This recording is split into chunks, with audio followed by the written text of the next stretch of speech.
সোফায় বাবা বসে আছে। বাবাকে হঠাৎ দেখে আমি হস্তভঙ্গ হয়ে গেলাম। আমায় দেখে বাবা উঠে দাঁড়িয়ে মুচকি হেসে বলল, গুড মর্নিং রাজকন্যা। গুড মর্নিং বাবা। এখনো আমি ধাস্তত্ব হতে পারছি না। বাবা আমার মুখের উপর থেকে চুল সরিয়ে দিয়ে বলল, মামুনি দ্রুত ফ্রেশ হয়ে নাও, বাইরে তরমুজের দোকান এসেছে, চলো তরমুজ খাবো। বাবা তুমি সত্যি এসেছো? আমার তো বিশ্বাসই হচ্ছে না, স্বপ্নের মতো মনে হচ্ছে। ও সত্যি এসেছি, তোমাকে দেখতে ইচ্ছে করলো চলে এলাম। তুমি আগে থেকে বলে আসোনি কেন বলো তো? আজ কলেজে যেতেই হবে, আর কাল পরশুর মধ্যে আমরা কলেজ থেকে পাহাড়ে ঘুরতে যাব। তুমি আসবে জানলে এসব প্ল্যান করতাম না। বেশ তো, আমিও তোমার সাথে যাব। আমরা ফ্রেন্ড মিলে যাব। সেখানে তুমি গিয়ে কি করবে? আচ্ছা যাই হোক, ফ্রেশ হয়ে আসে। তরমুজ জাওলাকে অনেকক্ষণ হলো আটকে রেখেছি। বিছানা ছেড়ে উঠে বাবাকে শক্ত করে জড়িয়ে ধরলাম। বাবা আমার দুজনের হাতে তরমুজের ফালি। বাবা অভিমানী সুরে বলল, তোমার হাতে তরমুজটা বেশ মিষ্টি, আমারটা কেন ফ্যানাসে? তরমুজ মুখে দিয়ে বললাম, আচ্ছা এখান থেকে একবার খাও, জাস্ট একবার খাবে কিন্তু। বাবা হাসতে হাসতে বলল, মিষ্টি? তোমার মা কাল রাতে কোথায় গেছে জানো? আমার মুখের হাসিটুকু সম্পূর্ণ ভ্যানিশ হয়ে গেল। মা বলল স্মিতা মাসির বাড়িতে যাবে।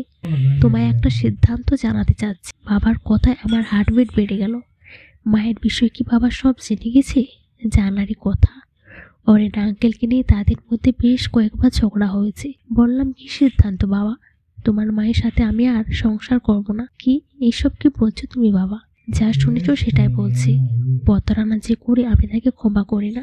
বাবার কথায় আমার চোখে জল চলে এলো। বললাম, তাহলে আমিও তো প্রতারণা করেছি, তোমার কোনো দোষ নেই। বাবা মায়ের আদরে থাকতে সব ছেলে মেয়ে চেষ্টা করে, তুমিও তাই করেছো, এতে দোষের কিছু না। বাবা আমি মাকে কয়েকবার বলেছি, মামাও আর কিছু করছে না, ওনাকে বলেও লাভ নাই, যথেষ্ট শাসন করেছে। নিজে ঠিক না হলে শাসন করে ঠিক করা যায় না।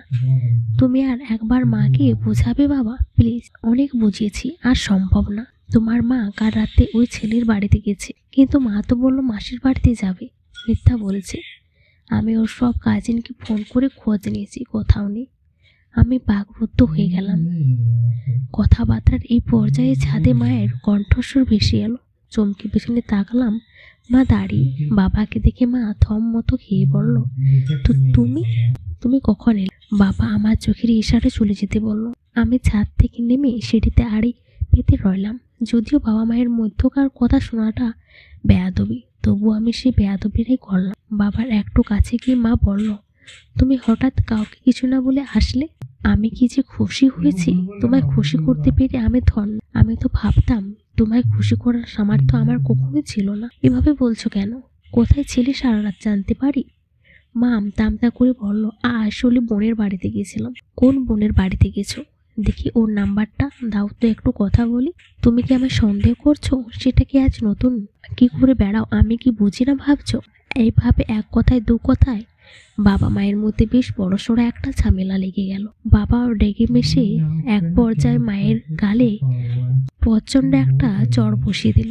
আমাদের ছাদের রেলিং দেওয়া নেই, চারপাশে 1 ইঞ্চি করে শুধু সিমেন্টের প্যালেপ দেওয়া। বাবা মা যেখানে দাঁড়িয়ে আছে সেখানে জলের ট্যাঙ্কি পাইপ ফিটিং করা, ছাদের মেঝেতে পাইপ সেট করা। মজর সামলাতে পারলো না। রেলিং না থাকায় পাইপগুলোতে পা আটকে ছাদের উপর থেকে নিচে পড়ে গেল। এই দৃশ্য দেখে আমি প্রচন্ড একটা চিৎকার দিয়ে সিঁড়িতে ধপ করে বসে পড়লাম। বাবা বুঝতে পারেনি মা তাল সামলাতে না পারে ছাদ থেকে পড়ে যাবে। নিচে কনস্ট্রাকশনের কাজ চলছে। পাহাড়ের মতো উঁচু করে বড় রড সাজিয়ে রাখা। নিচে গিয়ে মাকে যখন দেখি তখন মায়ের মুখটা পুরোটাই থেতলে গেছে। রক্তে নীল রডগুলি কালো বর্ণ ধারণ করেছে। আশেপাশের লোকজন জড়াতে লাগল। কেউ বলছে অ্যাম্বুলেন্স ফোন দাও, কেউ বলছে আগে পুলিশ খবর দাও। পুলিশ কেন?